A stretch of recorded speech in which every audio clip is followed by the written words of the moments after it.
How are you, dear students? Today is yours English class.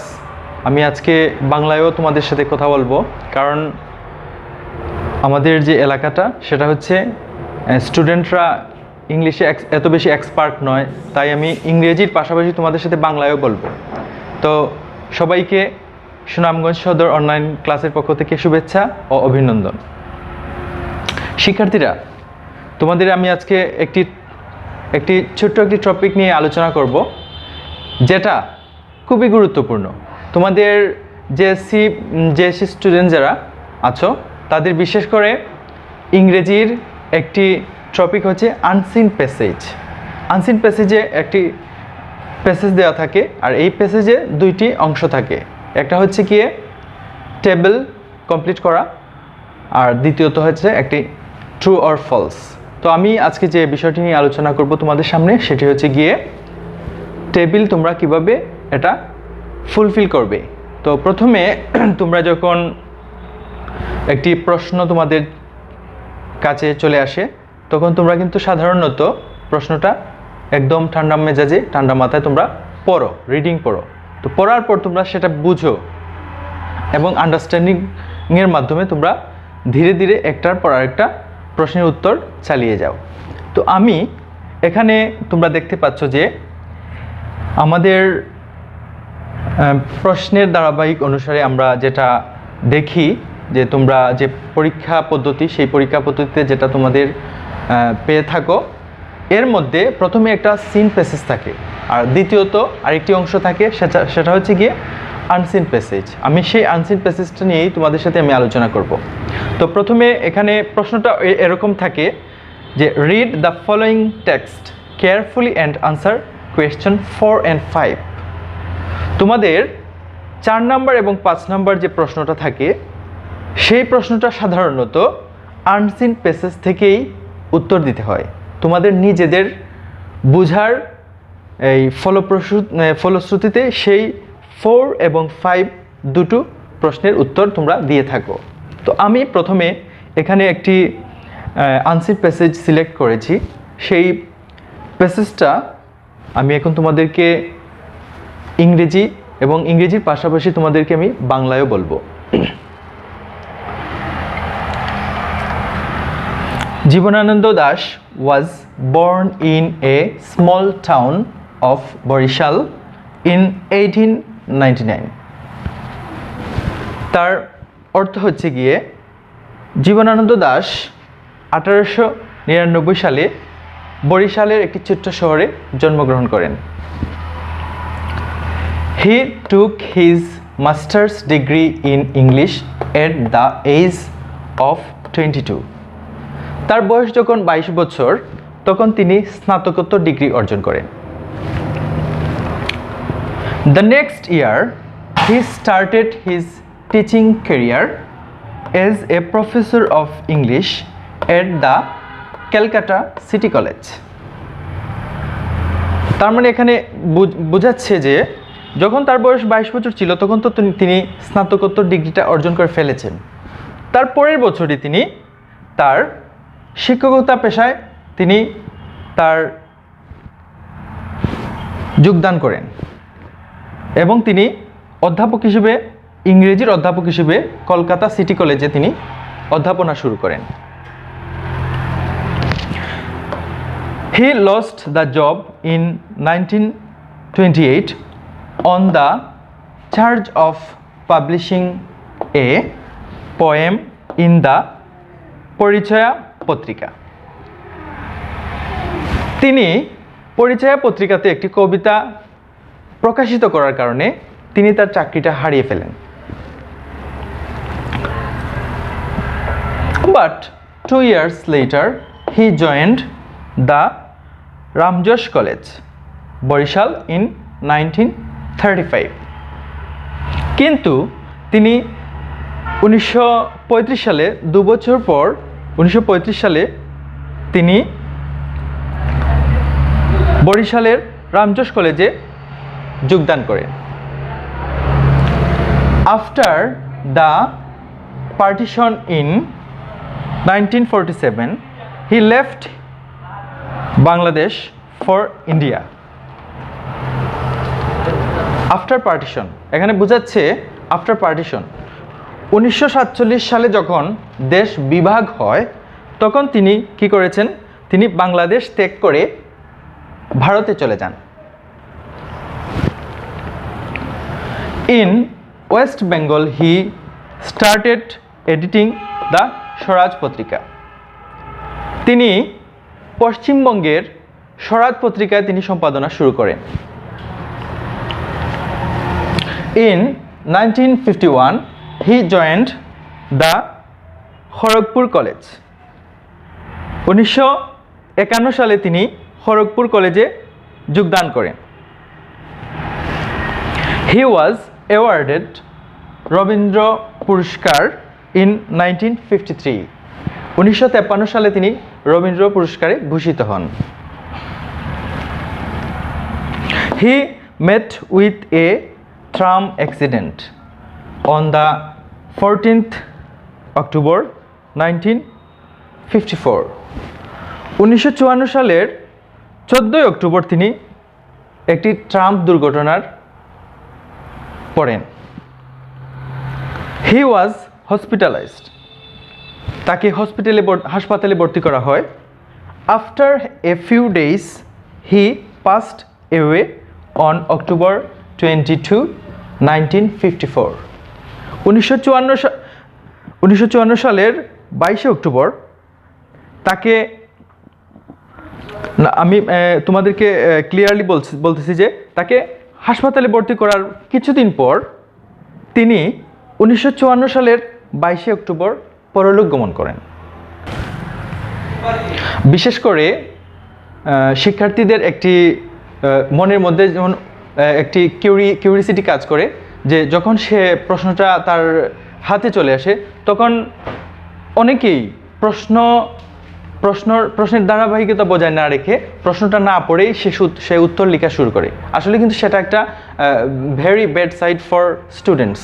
আমি মনে করি যে একটা স্টুডেন্ট যখন তার প্রশ্নের আনসারটা করবে তখন সে ওই প্রশ্নটা আগে পড়বে। যেমন আমি বলতে চাচ্ছি যে এই আনসার প্যাসেজ থেকেই যেহেতু আমি এই 4 এবং 5 কোয়েশ্চেনের আনসারটা আমি করব, তো সেই ক্ষেত্রে আমাকে কি করতে হবে, আমাকে এই পুরো প্যাসেজটা আমার নিজের মতো করে বুঝতে হবে। আমি ইংরেজির পাশাপাশি আমাকে বাংলায় বুঝতে হবে। তারপর আমি এরই মধ্য দিয়েই আমি আমার কাঙ্ক্ষিত উত্তরগুলো আমি আমার মাথার মধ্যে ধারণ করতে পারবো এবং পরবর্তীতে আমি আমার 4 এবং 5 কোয়েশ্চনটা আমি আনসার করতে পারবো।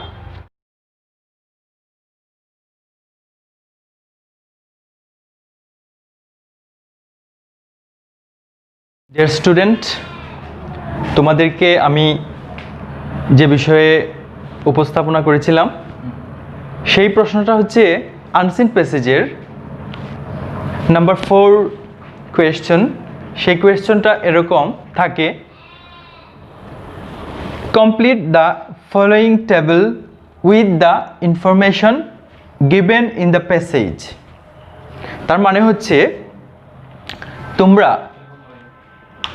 এই যে টেবিলটা দেখা যাচ্ছে এই টেবিলটার শূন্য অংশে তোমরা প্যাসেজ থেকে সঠিক তথ্যগুলো নিয়ে তোমরা পূর্ণ করবে এই টেবিলটা। তো আমরা পূর্বে পুরো প্যাসেজটা পড়েছি এবং তার বাংলা সহকারে আমরা বুঝেছি। আমরা এখন এই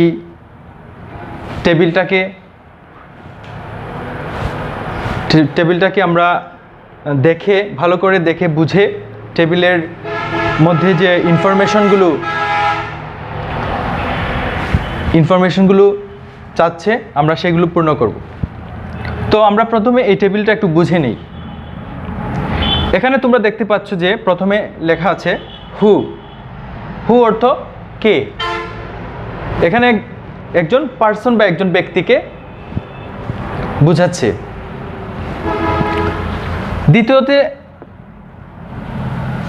দেখা যাচ্ছে হোয়াট অবলিক ইভেন্ট। হোয়াট মানে কি, একটা বিষয়, একটি গুরুত্বপূর্ণ বিষয় এখানে, যেটা আমাদের শূন্য ঘরে দরকার, সেই শূন্য ঘরে আমরা পূরণ করব। তারপর 3 নম্বরে আছে হোয়ার। হোয়ার দ্বারা বোঝাচ্ছে কোথায়। হয়তো এখানে স্থান, একটি স্থানের প্রশ্ন সম্বোধন করেছে, আমরা সেখানে স্থানটি লিখব। তারপর অবশেষে আছে হোয়েন। হোয়েন দ্বারা বোঝাচ্ছে কখন, একটি টাইম মেনশন করছে এখানে। আমরা এই প্রশ্নগুলো উত্তর দিতে আমাদের প্রথম অবস্থায় আমরা এই কলামের মধ্যে যেগুলো আমাদের শিরোনাম আছে, সেই শিরোনামের বাংলা আমরা বুঝব এবং এই প্রশ্নর ধারাবাহিকতায় আমরা উত্তরগুলো দিব। এখন এই টেবিলটার উত্তর দেওয়ার জন্য যে সহজ একটি প্রসেস আছে, সেই প্রসেসটি হচ্ছে গিয়া আমরা প্রতিটা লাইন বাই লাইন পড়ব এবং প্রতি লাইনের মধ্যে একটি করে নাম্বার দেওয়া আছে। যে নাম্বারের মধ্যে গ্যাপ দেওয়া আছে, সেই গ্যাপে কি বসবে আমাদের প্রশ্নেই বলে দিবে যে এখানে কি বসাতে হবে। আমরা যদি এরকম আমরা কিন্তু এর পূর্বেও আমরা শূন্যস্থান পূরণ করেছি। শূন্যস্থান পূরণ আমরা একদম ছোট ক্লাস থেকে আমরা শিখে আসছি যে শূন্যস্থান যেখানে থাকে সেখানে আমরা এর আগে যে পরে আসছি সেখান থেকে আমরা শূন্যস্থান পূরণ করব। তো আমরা প্রশ্নটা আমরা দেখি কিভাবে সমাধান করতে পারি। এখানে দেখো লেখা আছে যে Jibanananda Das was born dash in 1999। তার মানে জীবনানন্দ দাশ জন্মগ্রহণ করেছিলেন। এখানে গ্যাপের মধ্যে আমরা উপরে যে শিরোনামটা দেখতে পাচ্ছি সেটা হচ্ছে হোয়ার। জীবনানন্দ দাশ কোথায় জন্মগ্রহণ করেছিলেন সেই স্থানটি আমাদের লিখতে হবে। আমরা জানি যে জীবনানন্দ দাশ বরিশালের একটি ছোট্ট শহরে জন্মগ্রহণ করেছিলেন। তাই আমরা এখানে আমরা যদি এভাবেও আমরা উত্তরটা লিখতে পারি, আবার আমরা আলাদা করেও উত্তরটা লিখতে পারি। তাইলে আমরা উত্তরটা এখানে আলাদাভাবে লিখি।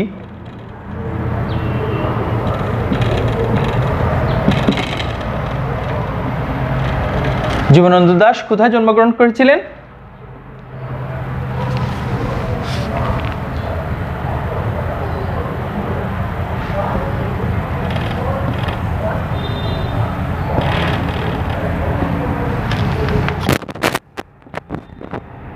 Small town of Barishal.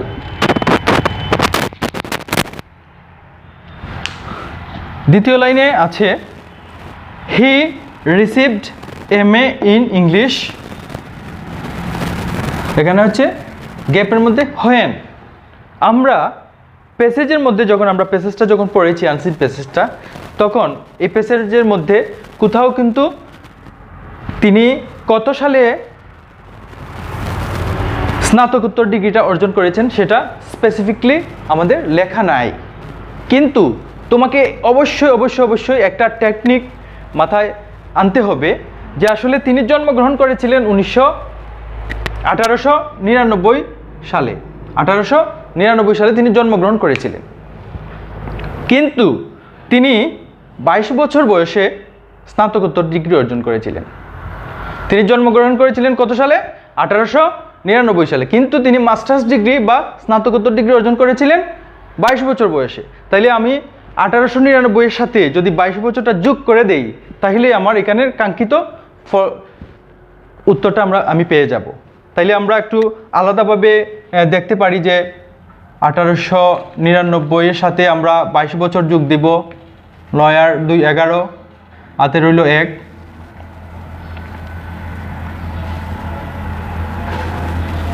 11 1 10 2 12।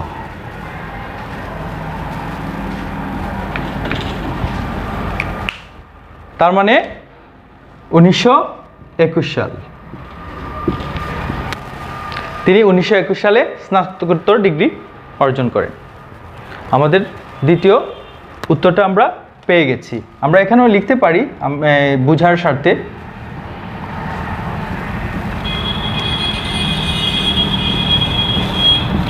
Small town in Barishal.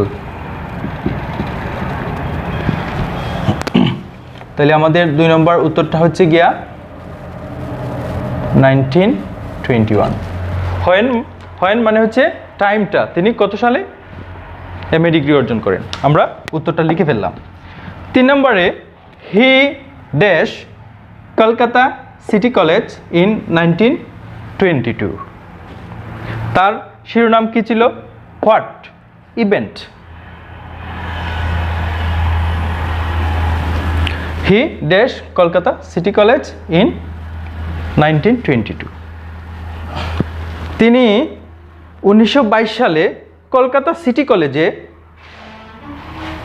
তিনি কি করেছিলেন? তো 1921 সালে এমএ ডিগ্রি অর্জন করার পর তিনি 1922 সালে কলকাতা সিটি কলেজে তিনি ইংরেজির অধ্যাপক হিসেবে যোগদান করেন। তো আমরা এখানে উত্তরে লিখতে পারি professor of English.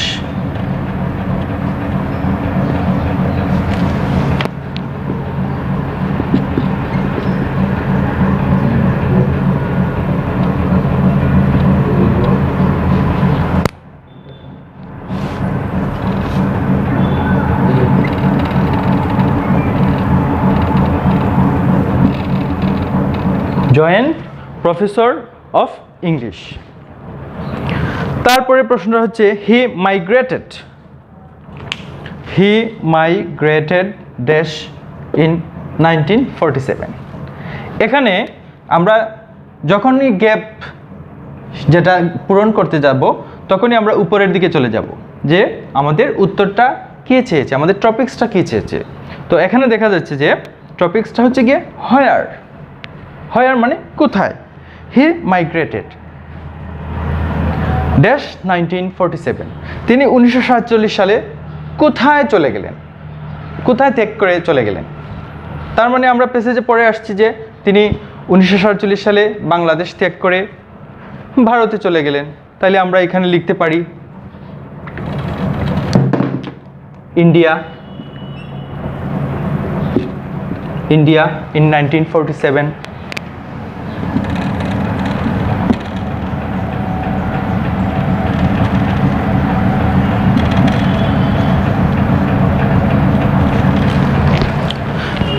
Last question হচ্ছে dash was awarded to him 1953। আমরা সোজা উপরে চলে যাব। Who was awarded to him in 1953। কে ভূষিত হয়েছিলেন অ্যাওয়ার্ড সম্মানে, কে সম্মানে ভূষিত হয়েছিলেন 1953 সালে। তার মানে আমরা সহজেই বুঝতে পারতেছি যে আমরা যাকে নিয়ে এই পুরো প্যাসেজটা আমরা আলোচনা করলাম বা বুঝলাম, আসলে তিনি জীবনানন্দ দাশ তিনি সম্মানে ভূষিত হয়েছিলেন।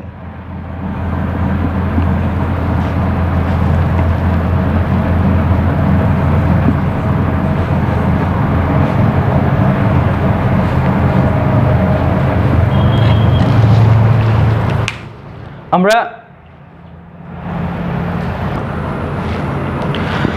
তো শিক্ষার্থীদেরকে আমি বিশেষভাবে তোমাদেরকে আমি রিকোয়েস্ট করব যে তোমরা যখনই আনসিন প্যাসেজটা পড়বা তখন তোমরা বিশেষ করে অর্থ বোঝার চেষ্টা করবা। অনেক শিক্ষার্থীরা আছে যে আপসেট হয়ে যায় যে আমি কি করব কি না, প্রশ্নের উত্তরটা সে সঠিক উত্তরটা জানে কিন্তু সে উত্তরটা তাৎক্ষণিকভাবে সে বুঝতে পারে না, তাই সে ভুল উত্তর দিয়ে থাকে, সেজন্য তার মার্কসটা কাটা যায়। কিন্তু এই যে প্রশ্নটা একদম ইজিলি 5 মার্কস পাওয়া একদম ইজিলি বিষয়। তো তোমাদেরকে আমি আরেকটি বেশি রিকোয়েস্ট করব যে তোমরা শব্দের অর্থগুলো শিখতে চেষ্টা করবা। যত বেশি তোমাদের ভোকাবুলারি তোমাদের জমা থাকবে, তত বেশি তোমরা ইংরেজিতে ভালো করতে পারবা। এটা হচ্ছে সবচেয়ে গুরুত্বপূর্ণ বিষয়। আর আমি আরেকটি বিষয় তোমাদেরকে বলতে চাই যে আমরা এই যে টেবিলটা কমপ্লিট করলাম, এই টেবিলটা কমপ্লিট করতেই অনেকে বুঝতে পারে না, যে মফস্বল এলাকার স্টুডেন্টগুলো বুঝতে পারে না যে আমি কিভাবে আনসারটা করব, কিভাবে আনসারটা করলে আমার এই আনসারটা আমার সঠিক হবে। তো আমি তোমাদেরকে যে পদ্ধতিটা আজকে উপস্থাপন করলাম, তোমরা একটু চেষ্টা করে দেখো তোমাদের এই উত্তরটা সঠিক হয় কি না। আর তোমরা কমেন্টস বক্সে লিখবা আরও নতুন করে কীভাবে তোমাদেরকে সহজ নিয়মে তোমাদেরকে বোঝাতে পারি, সেইগুলো তোমরা একটু কমেন্টসে লিখবা। আর দ্বিতীয়ত এখানে যে প্রশ্নটা ছিল নাম্বার 4 এর পরে যে প্রশ্নটা ছিল আনসার প্যাসেজে থাকে, সেটা হচ্ছে ট্রু অর ফলস। সেই বিষয়টা নিয়ে আজকে আর আলোচনা করলাম না, কারণ সেগুলা তোমরা অনেক ছোটো ক্লাস থেকেই তোমরা ট্রু অর ফলসটা আনসার করতে পারো, সেটা আজকে আর আলোচনা করলাম না। আর সবচেয়ে জরুরি বিষয় হচ্ছে যে তোমরা বেশি বেশি প্র্যাকটিস করবা, বিশেষ করে বিগত দিনের বোর্ডের যে প্রশ্নগুলো আছে সেই প্রশ্নগুলো থেকে তোমরা এই টেবিলটা, বিশেষ করে এই টেবিলটা তোমরা বারবার প্র্যাকটিস করবা। তাইলে তোমাদের সবগুলো মানে বইয়ের আনসিন প্যাসেজের যতগুলো টেবিল আছে সেই টেবিলগুলো তোমাদের প্র্যাকটিস হয়ে যাবে। আর পরবর্তীতে পরীক্ষার সময় গিয়ে তোমাদের আর কোনো আপসেট হতে হবে না। তো তোমাদের সুস্বাস্থ্য কামনা করে আমি আজকের মতো বিদায় নিচ্ছি। আমি মোহাম্মদ দিলওয়ার হোসেন, আমি আছি আলহাজ জমিরুন্নুর উচ্চ বিদ্যালয়, সুনামগঞ্জ সদরে। আর তোমাদের কাছ থেকে আজকের মতো এখানেই বিদায় নিলাম। সবাইকে শুভেচ্ছা।